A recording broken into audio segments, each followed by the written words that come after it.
Captain Elena Voss stood on the bridge of the Endeavour and watched the stars drift past the viewport. Her ship had been exploring space for 3 months now, mapping new systems and looking for signs of life. It was peaceful work, and Elena liked it that way. "Captain, we have something on sensors," said Lieutenant Chen from his station. 3 ships approaching fast." Elena walked over to look at the screen. The ships were large and covered in strange patterns that glowed with purple light. She had never seen designs like that before. "Open a channel," Elena ordered. "Let them know we come in peace." The communication officer nodded and sent the message. For a moment there was only silence. Then the screen flickered to life. A tall alien with gray skin and 4 eyes stared back at them. Its face showed nothing but contempt. "You are in Zatharine space," the alien said. Its voice was cold. "Your ship is primitive. You will submit to inspection or be destroyed."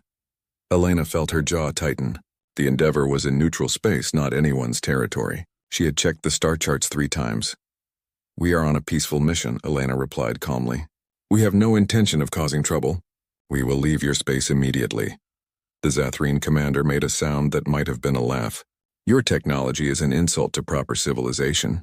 You humans think you belong among the stars, but you are nothing. We will teach you your place." Before Elena could respond, the Zatharine ships opened fire. Red energy beams slammed into the Endeavour's shields. The entire ship shook violently. People fell from their chairs. Alarms screamed throughout the bridge. "Return fire," Elena shouted. "Get us out of here!" The Endeavour's weapons fired back, but the shots seemed to bounce off the Zatharine shields like raindrops. Another barrage hit the ship.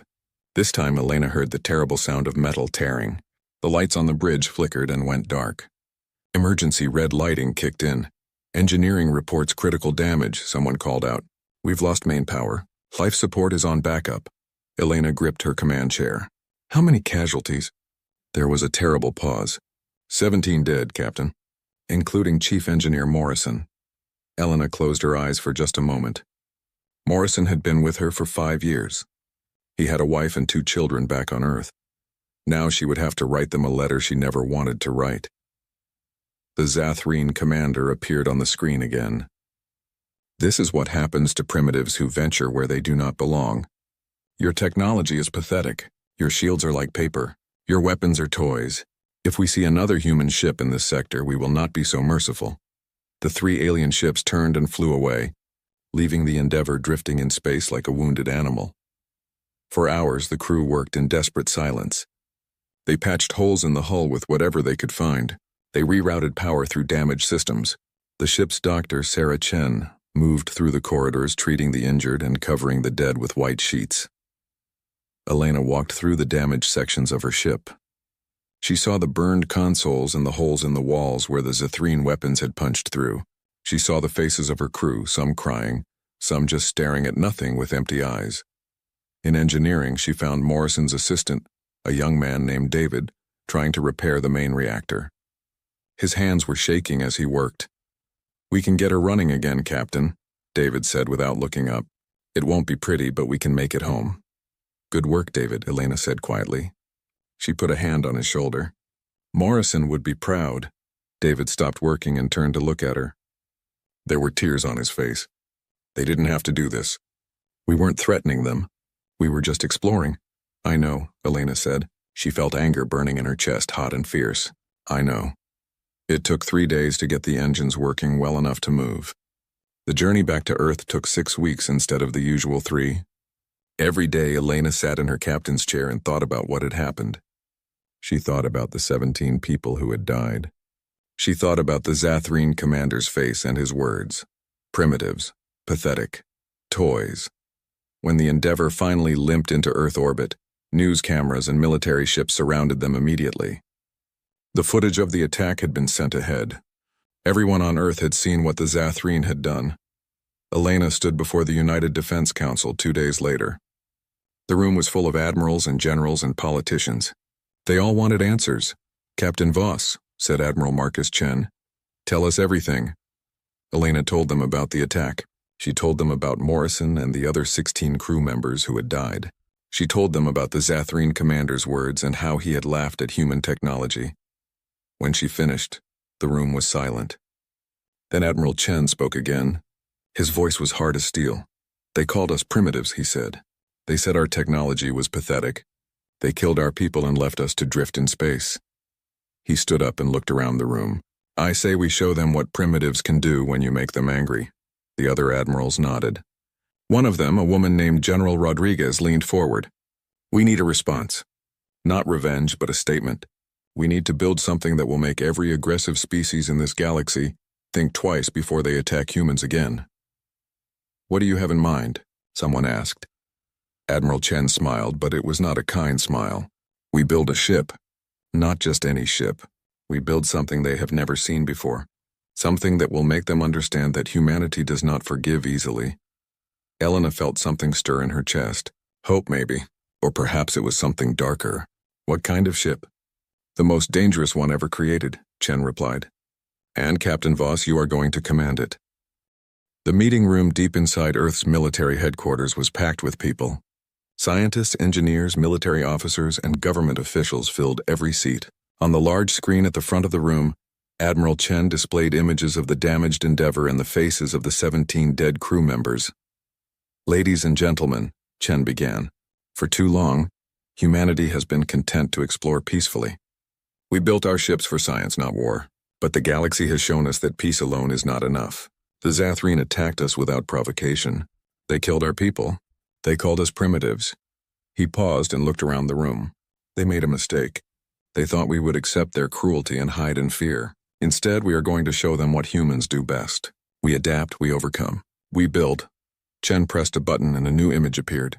It was a ship design, but unlike any ship humanity had ever built. It was massive and covered with weapons. It looked angry. This is Project Retribution, Chen continued. We are going to build a ship that will protect humanity and send a message to every hostile species out there. Attack us and we will respond with overwhelming force. A woman in the front row raised her hand. She was young, maybe 30, with dark hair tied back in a simple ponytail. Admiral, I am Dr. Sarah Kim.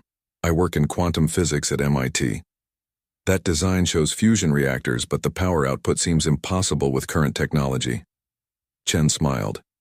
That is exactly why you are here, Dr. Kim. We need people who can make the impossible possible. Your research on high-density fusion reactions caught our attention. We need those engines and we need them to work. Dr. Kim looked at the design again. Elena could see her mind working, calculating probabilities and solutions. I would need full access to military research facilities and unlimited funding. You have both, Chen replied. A man in a military uniform stood up. He was built like a tank with scars on his face and hands. Commander James Rodriguez, Weapons Development. Admiral, this ship has more weapon systems than any capital ship in human history. The power requirements alone would drain the reactors in minutes. Which is why we need Dr. Kim's new engines, Chen said. And why we need you, Commander. You have designed weapons that pushed every safety regulation we have. Now I am giving you permission to ignore those regulations. Make weapons that will terrify our enemies, Rodriguez grinned. It was the smile of a man who had been waiting his whole life for this moment. When do I start?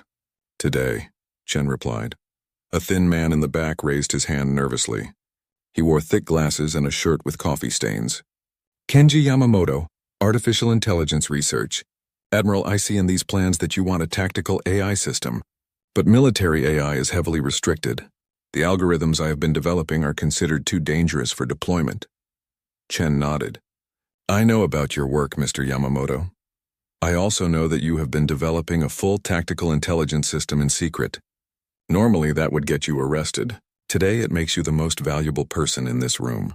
We need your AI. We need it to coordinate every system on this ship in real time.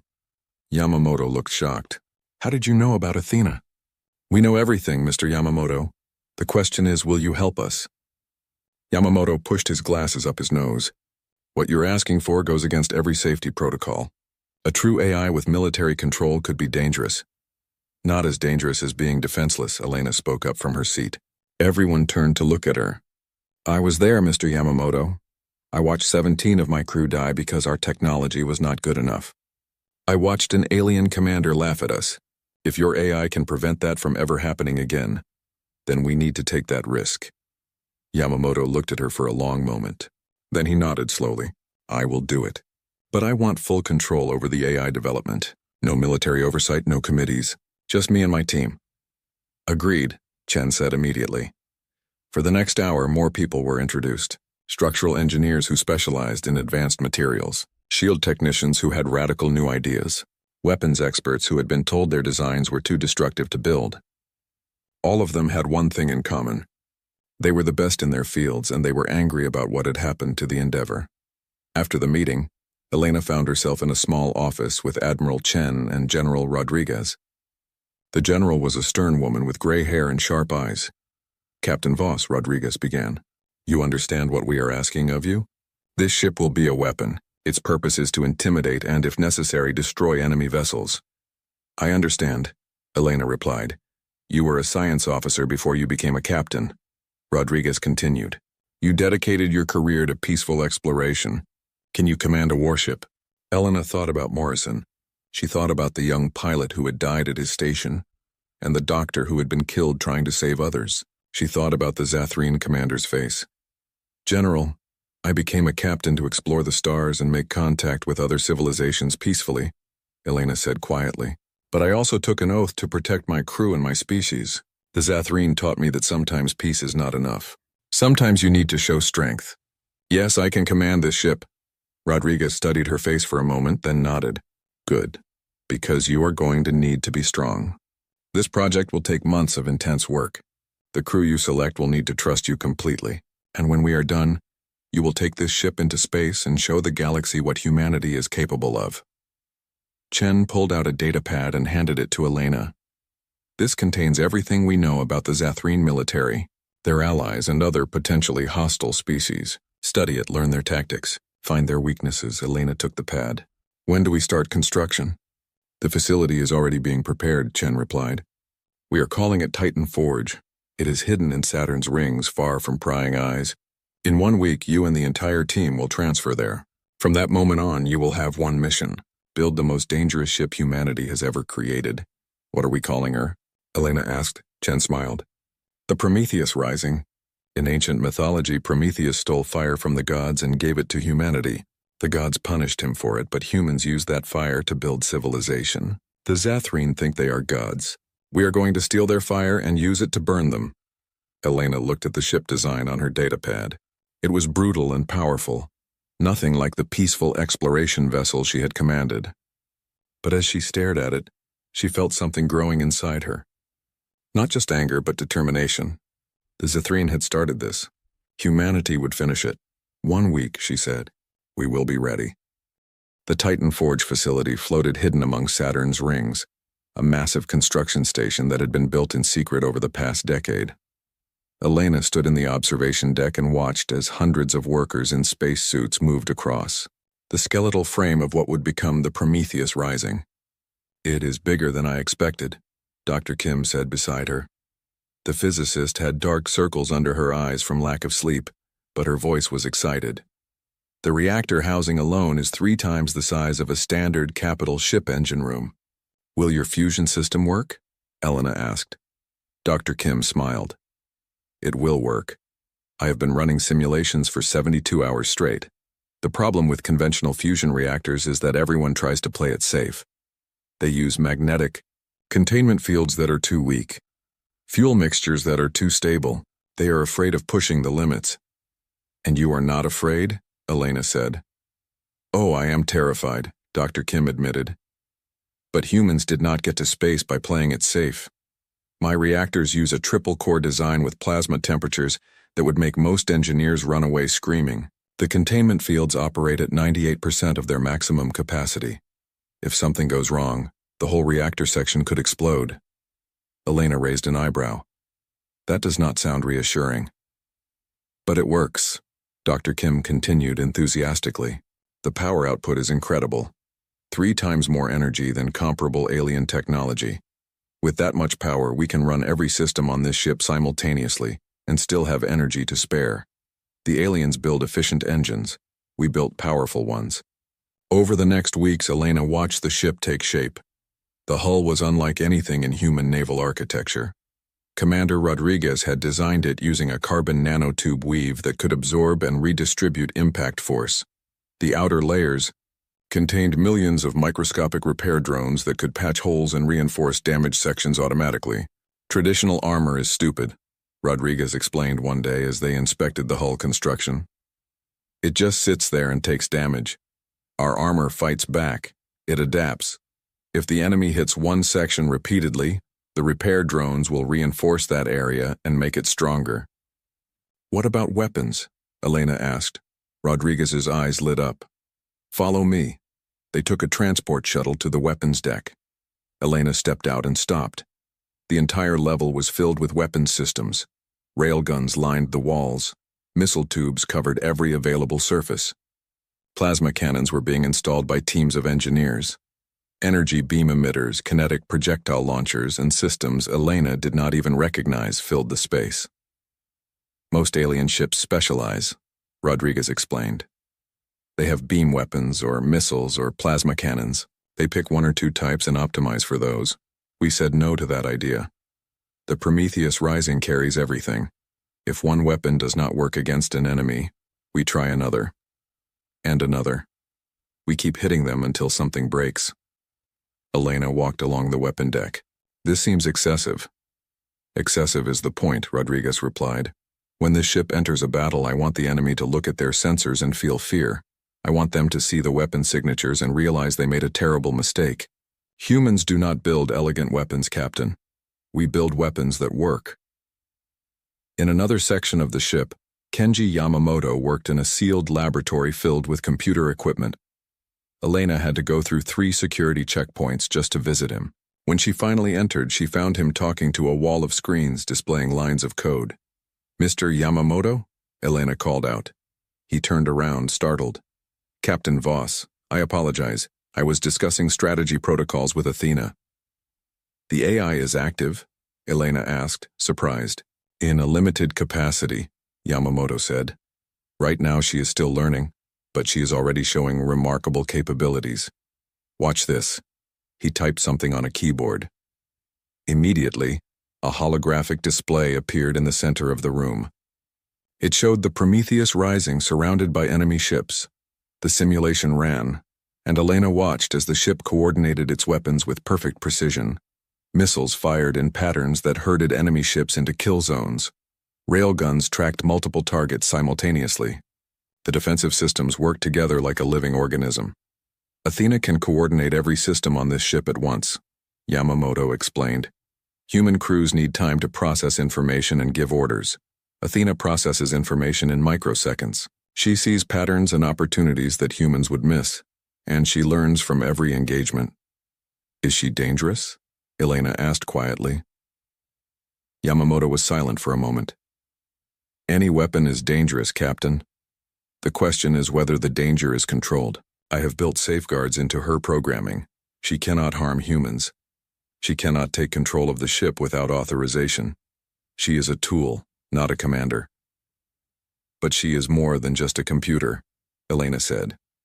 Yes, Yamamoto admitted. She is. I have created something that thinks and learns. It keeps me awake at night sometimes, wondering if I have made a mistake. But then I remember why we are building this ship. The Zathrene attacked us because they thought we were weak. Athena will help ensure that never happens again. Months passed.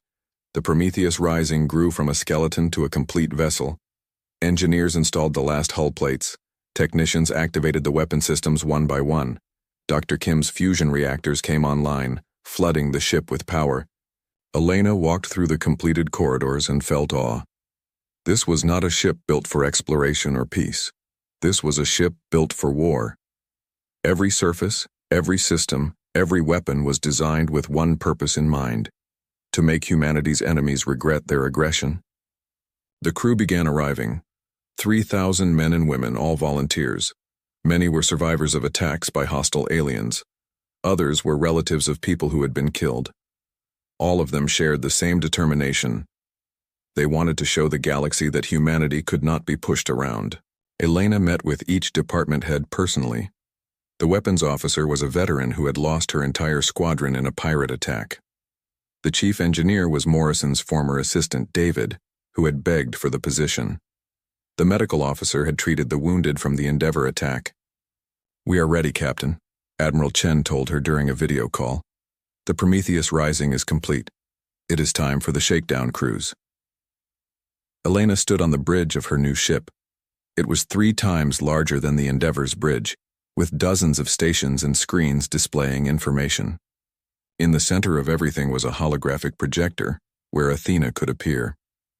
"All crew, this is the captain," Elena said over the ship-wide communication system. "Today we take the Prometheus Rising out for the first time. We are not just testing a ship, we are testing a promise. A promise that humanity will never again be called primitive, that we will never again watch our friends die while enemies laugh at us. This ship is our answer to the galaxy. We are here, we are strong, and we will not be ignored." The crew cheered. Elena took her seat in the command chair. "Helm, take us out," she ordered. The Prometheus Rising moved forward, leaving Titan Forge behind.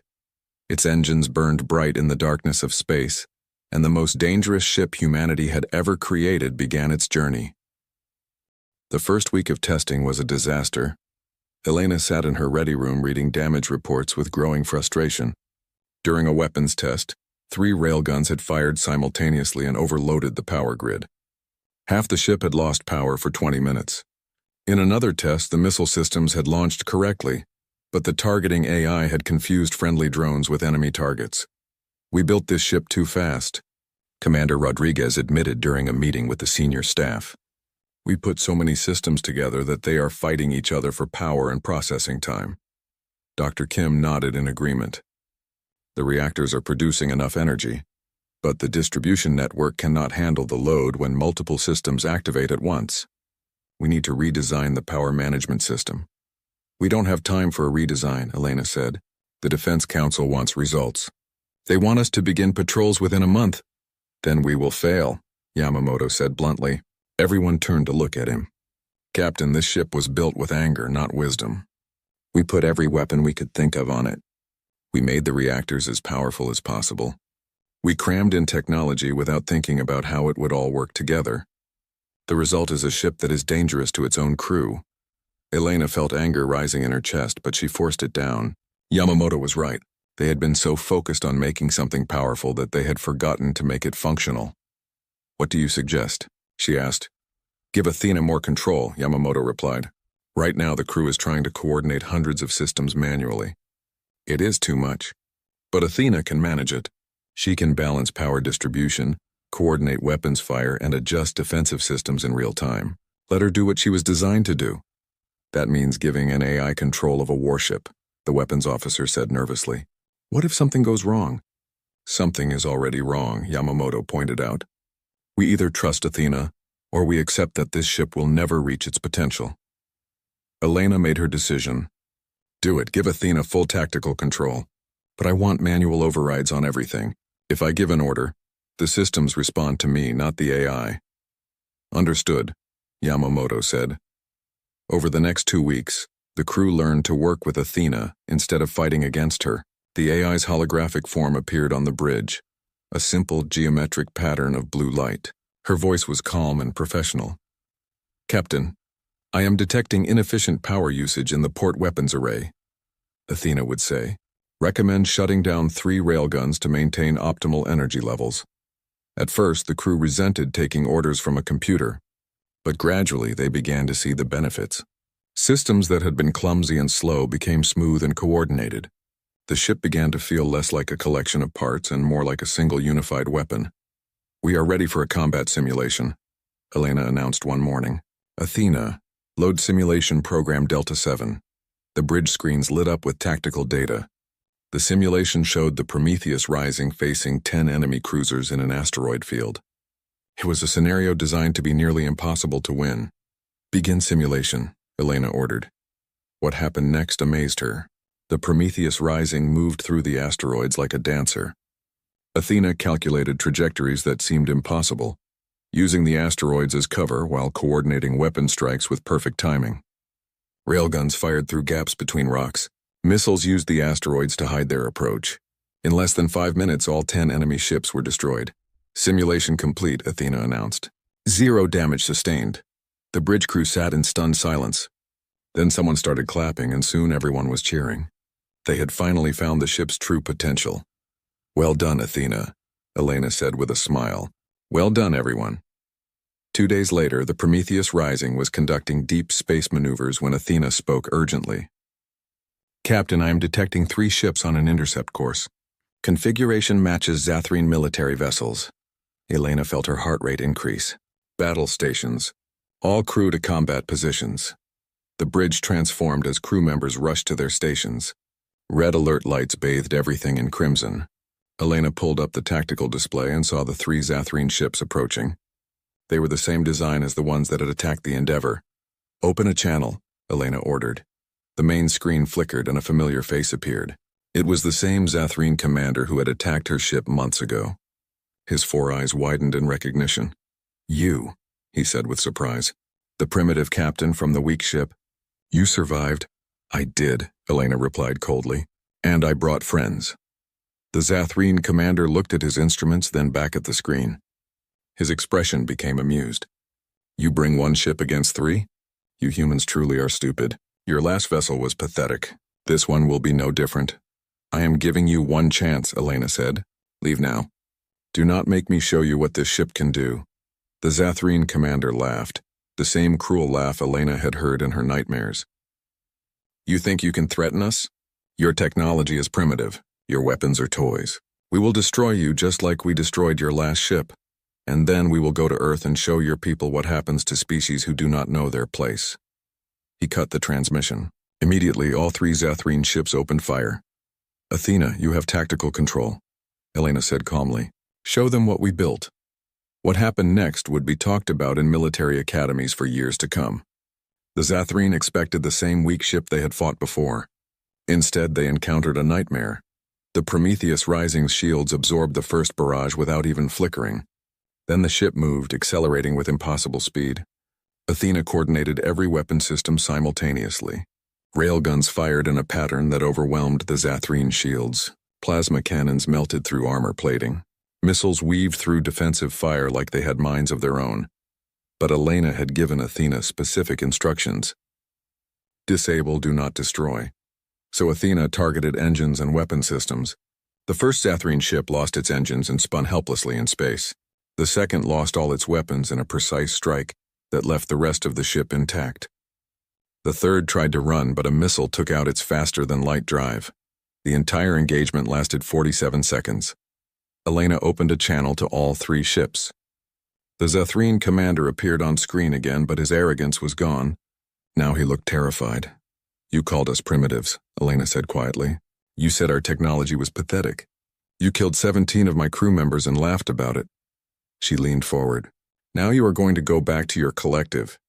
You are going to tell them exactly what happened here. Tell them that humanity remembers. Tell them that we do not forgive. And tell them that if they ever attack another human ship, we will not just disable their vessels. We will end them. She cut the transmission and turned to her crew. They were all staring at her with wide eyes. Set course for Earth, Elena ordered. It is time to show the Defense Council what we have accomplished. As the Prometheus Rising jumped to faster-than-light speed, leaving 3 disabled Zathrene ships drifting in space, Elena allowed herself a small smile. The message had been sent. Humanity was no longer prey. News of the encounter spread through space faster than light itself.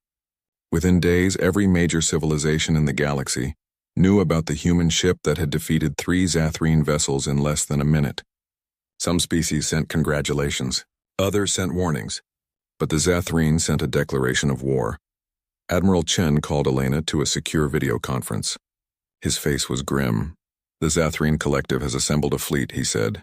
Intelligence reports 50 warships, including their heavy dreadnought. They are calling it the largest military response in their history. Where are they headed? Elena asked, though she already knew the answer. They are hunting for you, Captain. They want to destroy the Prometheus Rising and restore their reputation. Their pride is wounded. Elena looked at the tactical map showing the fleet's position. 50 ships against 1. The odds were insane. We should call for reinforcements, Commander Rodriguez suggested. Earth has 30 warships in range. We could assemble a fleet of our own. No, Elena said firmly. This is exactly what we built this ship for. To show hostile species that they cannot bully humanity anymore. If we run or hide behind a fleet, the message is lost. We fight alone. Captain, Dr. Kim said nervously. The reactors can handle a sustained fight, but 50 ships? That is a lot of firepower. Then we better not let them all shoot at us at the same time, Elena replied. Athena analysis? The AI's holographic form appeared. The Zathrine fleet is using a standard battle formation. They are confident in their numbers. I calculate a 73% chance of victory if we use unconventional tactics. And if we fight them conventionally? Elena asked. Less than 5%, Athena replied. Then unconventional it is, Elena said. Set course for the Amber Nebula. We will make our stand there.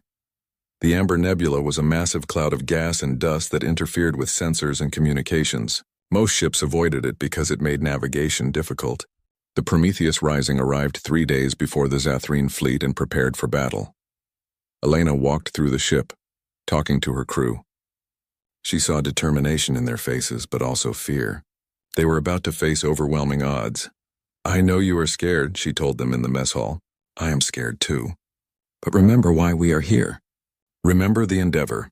Remember everyone who has died because hostile species thought humans were weak. Today we prove them wrong. Today we show the galaxy what happens when you push humanity too far. The crew cheered, but Elena could see the worry in their eyes. 50 ships was a lot, no matter how advanced the Prometheus Rising was. The Zathrine fleet arrived right on schedule. They emerged from faster-than-light travel in a massive formation. Their ship stretched across space like a wall of metal and weapons. Elena watched them on the main screen and felt her stomach tighten. Incoming transmission, the communications officer announced. A new Zathrine appeared on screen. This one wore elaborate armor decorated with metals. His 4 eyes burned with rage. I am Admiral Krell of the Zathrine Collective, he announced. You have humiliated our forces and killed our warriors. For this crime you will be destroyed. Your ship will become debris. Your crew will become dust, and your pathetic species will learn to fear the Zathrine forever. Admiral Krell, Elena replied calmly, you have brought 50 ships to fight one. You bring a dreadnought to crush a single vessel, and yet you feel the need to make threats. That tells me you are afraid. Krell's face twisted with anger. We fear nothing, especially not primitive humans with one stolen ship. This ship was not stolen, Elena said. We built it. With human hands and human minds and human determination. You think your numbers will save you, but you are about to learn an important lesson about humanity. We do not fight fair. She cut the transmission and turned to her crew. All hands, this is the captain. Battle stations. Athena, you have tactical control. Make them regret coming here. The Zathrine fleet attacked. 50 ships firing simultaneously created a light show that filled space. Energy beams and missiles converged on the Prometheus Rising's position. But the human ship was not there anymore. Athena had calculated the exact moment to move. The Prometheus Rising dove into the densest part of the nebula, where sensors could not track it clearly. The Zathrine weapons hit empty space and each other. Enemy fleet is confused, Athena reported. They are having difficulty maintaining formation in the nebula. Recommend hit-and-run tactics. Execute, Elena ordered. The Prometheus Rising burst from the nebula gas like a predator attacking prey. Its weapons fired in perfect coordination. 3 Zathrine ships exploded before they could react. Then the human ship vanished back into the gas. Admiral Krell screamed orders at his fleet. They spread out, trying to cover more space. But that was exactly what Athena had predicted. Divided, the ships were vulnerable. Again and again, the Prometheus Rising struck. It would appear, destroy or disable several ships, then disappear before the Zathrine could respond. Athena used the nebula like a tool, calculating exactly where to attack for maximum effect. But the Zathrine were learning. They adapted their formations and started using wide-area weapons that filled the nebula with explosions. One blast caught the Prometheus Rising directly. The ship shook violently. Alarm screamed. Hull breach on deck 7, someone shouted. We have casualties. Shields down to 40%, another voice called out. Elena gripped her chair. They had destroyed or disabled 20 ships, but 30 remained. And now the Zathrine dreadnought was moving forward. It was twice the size of any other ship in the fleet, covered in weapons and heavy armor. Captain, Athena said, the dreadnought's weapons are charging. If they fire, our shields will not hold. Elena watched the massive ship approach. It was now or never. Either they ran or they did something crazy. How much power do we have in reserve? Elena asked. Approximately 60% of maximum capacity. Dr. Kim replied from engineering. Redirect everything to engines and forward shields, Elena ordered. Athena, I need a direct course to that dreadnought. The bridge went silent. Everyone understood what she was planning. Captain, Rodriguez said carefully. That is a suicide run. No, Elena replied. It is a gamble. Athena, what are the odds the antimatter beam will work? There was a pause. The weapon is experimental. It has never been tested in combat. Probability of success is 47%. Better than zero, Elena said. All hands, brace for impact. We are going straight at them. The Prometheus Rising's engines burned at maximum power. The ship accelerated directly toward the massive dreadnought. The Zathreen could not believe what they were seeing. The human ship was charging them head-on. The dreadnought fired. Its massive energy beam tore into the Prometheus Rising's forward shields. The entire ship shook. Systems overloaded. People were thrown from their seats. But the ship kept moving forward. Shields failing, someone shouted. Hold together, Elena whispered to her ship. Just a little longer. They were almost at point-blank range now. The dreadnought filled the entire viewport. Elena could see its weapons charging for another shot that would finish them. Now Athena, Elena screamed. Fire everything! The antimatter beam was Dr. Kim's secret project, a weapon that focused pure destructive energy into a beam smaller than a human hand. It required every bit of power the reactors could produce. It existed for only 3 seconds. But those 3 seconds were enough. The beam punched through the dreadnought's shields like they were made of paper. It cut through the armor and into the ship's core. For a moment, nothing happened. Then the entire dreadnought split in half. Both pieces exploded in massive fireballs. The remaining Zathreen ship stopped firing. They had just watched their most powerful vessel get destroyed by a single human ship. Admiral Krell's voice came over the communications channel, but it was no longer confident. It was terrified. Retreat, he said simply. All ships retreat immediately. The Zathreen fleet turned and ran. They jumped to faster than light speed and vanished, leaving debris and disabled ships behind. Elena slumped in her command chair. They had done it. Against 50 ships they had won.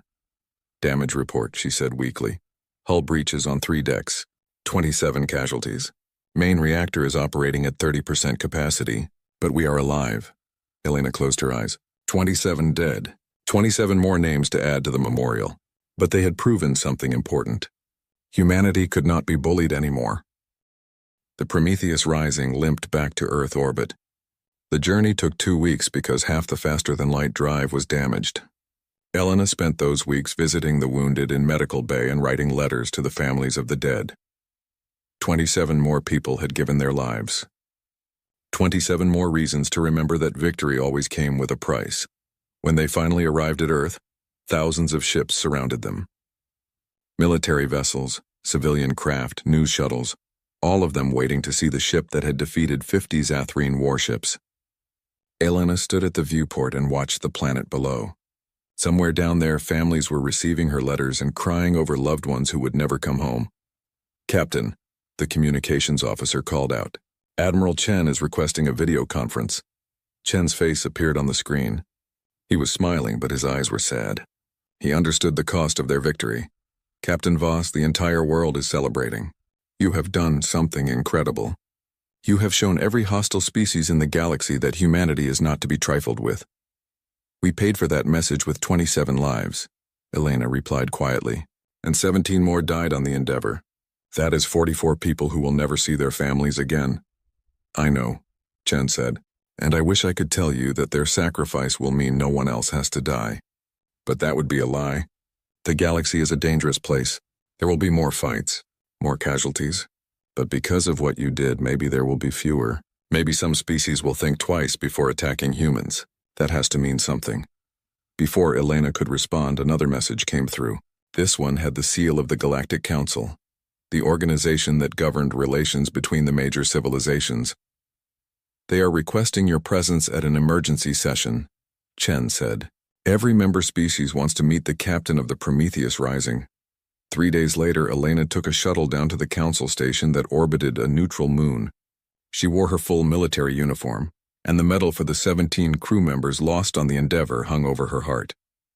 The council chamber was enormous. Representatives from dozens of species sat in a circular arrangement. Elena recognized some of them from intelligence reports. The Vren Collective, masters of energy weapons. The Korath Empire, known for their powerful shields. The Sisterhood of Zarn, peaceful traders who controlled most commerce in this sector. And in one corner, looking smaller than usual, sat 3 Zathrene representatives.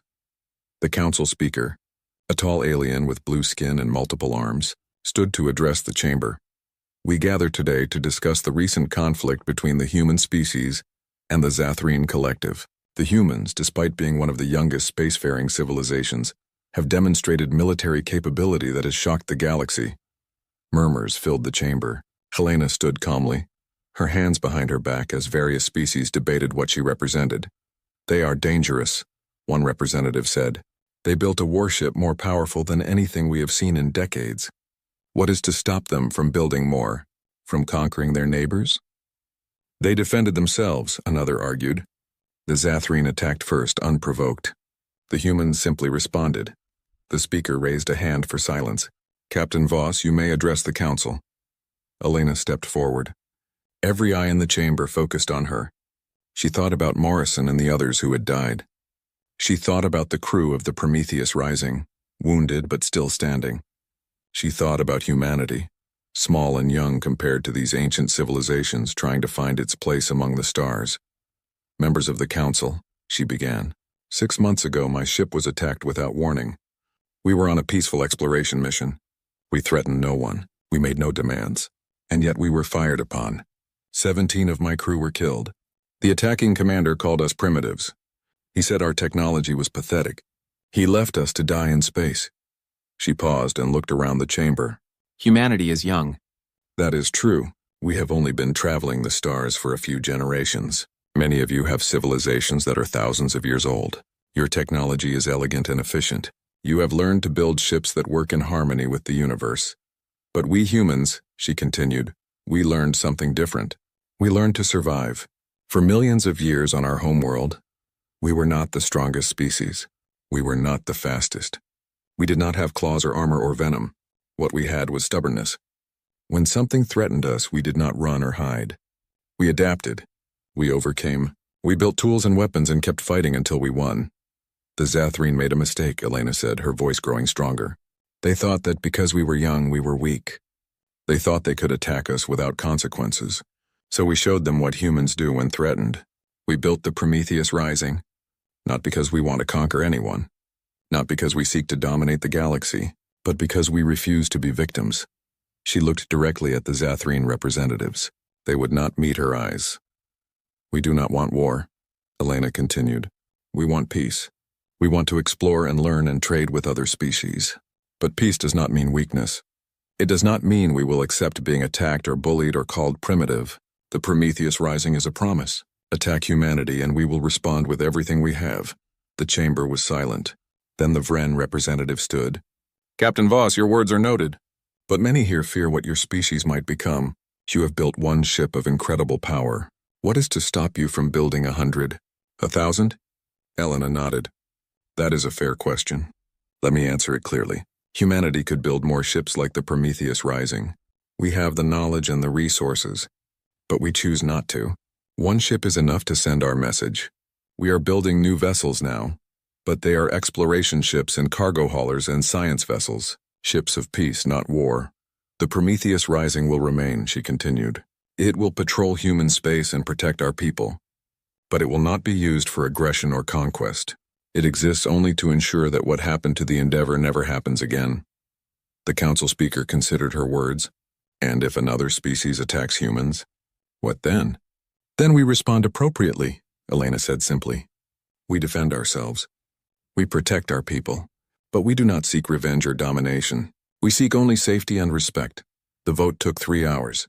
In the end, the council officially recognized humanity's right to defend itself. They also extended an invitation for humans to join the council as full members. It was unprecedented for such a young species, but the vote was nearly unanimous. Only the Zathrene representatives abstained. Elena returned to the Prometheus Rising the next day. The crew had been making repairs and the ship looked better. Not perfect, but better. She called them all together in the main hangar bay. The galaxy knows about us now, she told them. Some species respect us. Some fear us. Some are still deciding what to think. But all of them know one thing. Humanity is not weak. She paused and looked at the faces around her. We lost people in this fight. Good people who deserved to go home to their families. Their names are now part of this ship. They will be remembered every time the Prometheus Rising flies. And their sacrifice means that maybe, just maybe, other humans won't have to die the way they did. We are not conquerors, Elena continued. We are not monsters. We are defenders. We are the line between those who would harm humanity and those we protect, and we will hold that line no matter what it costs. The crew saluted. Elena saluted back. Later, standing alone on the bridge, Elena looked out at the stars. Somewhere out there, the Zathreen were licking their wounds. Other species were reassessing their views on humanity. The galaxy was changing because of what they had done. On her command console, she pulled up the memorial file. It now held 44 names, 44 reasons why the Prometheus Rising existed. She read each name slowly, committing them to memory. The ship's computer chimed. A new message from Earth. Construction had begun on a new generation of ships. Not warships, but vessels designed for science and exploration and trade. Humanity was moving forward, building a future among the stars, but the Prometheus Rising would remain. A guardian, a protector, a reminder that humanity had earned its place in the galaxy not through conquest or dominance, but through determination and the refusal to be destroyed. Elena smiled and gave the order. Helm, set course for the outer rim. We have stars to protect. The Prometheus Rising turned and flew into the darkness, its weapons quiet but ready. Its mission clear. Humanity would explore the galaxy in peace. But if anyone threatened that peace, they would face the most dangerous ship ever built, and they would learn what the Zathreen had learned. Never underestimate humanity.